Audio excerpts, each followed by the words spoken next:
જય શ્રી કૃષ્ણ. આજે બનાવીશું આપણે ટમટમતા ખમણ. એના માટે 1 કપ મગની દાળ લઈશું અને 3 થી 4 પાણી ધોઈ દેવાની. સોજી અને પૌવા લઈશું, છાશ લઈ લઈશું, મીઠું, હળદર અને બધાને મિક્સ કરી દઈશું.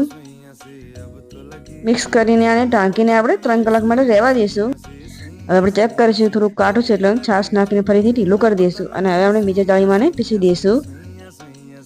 દાળ સરસ આપણે પીસી ગઈ છે. તો આમાં ઉમેરીશું આપણે લીલા મરચાં અને આદુને સરસ મિક્સ કરી દઈશું અને અડધું ખીરું આપણે અલગ કરીશું અને પ્લેટ ઉપર તેલ લગાવી દઈશું. આમાં થોડું ખીરામાં તેલ નાખીશું, ઈનો નાખીશું અને મિક્સ કરી દઈશું અને પ્લેટમાં આપણે લઈ લઈશું. અને હવે આને આપણે 10 મિનિટ માટે બાફી દઈશું. 10 મિનિટ થઈ ગઈ છે તો આનો કરીશું હવે વઘાર.